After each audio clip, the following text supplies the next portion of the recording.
In chapter 10. It's 10.10 on something called entropy. Entropy is a fancy $10 word, but what it really means in sort of everyday terms is disorder. And that's where the picture comes from that you're looking at up here. Over on the left side, we have a very ordered system in the sense that all of the ink is making the letter E, right?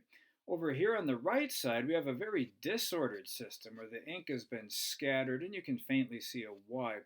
But the idea in this section is that nature, in a certain sense, prefers this kind of disorder to this kind of order. Another way to say that is that any natural system will go from a high degree of organization, a very ordered system, and will naturally or spontaneously become more and more disorganized until you end up with something like this, where the dots are scattered in a random fashion over the whole paper. We'll see in this section that you can take a random assortment of things and you can organize them, right? You can go from right to left on this picture under certain conditions. But what is interesting about that is that the total entropy of the universe never decreases, it always increases. And if you come to understand what entropy is and you think about that statement, that the total entropy of the universe always increases, you'll find yourself not sleeping well at night. It's truly terrifying. So let's take a look at the first slide here.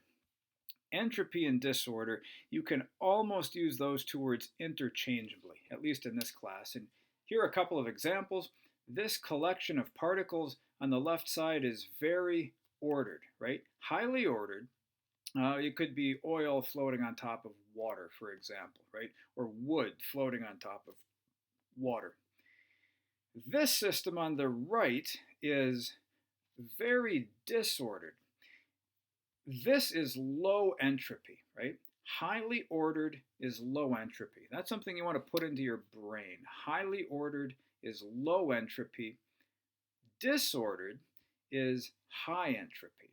Nature will spontaneously go from low entropy to high entropy. This isn't really as profound as it might sound. What happens is that if you take these particles, there are many, many, many different ways that the universe allows them to be organized, right? Most of those different ways of organizing these particles are going to look kind of like this. They're going to be disorganized. There are very few ways you can arrange the particles so that you've got all the green or blue ones on top and all the light tan ones on the bottom.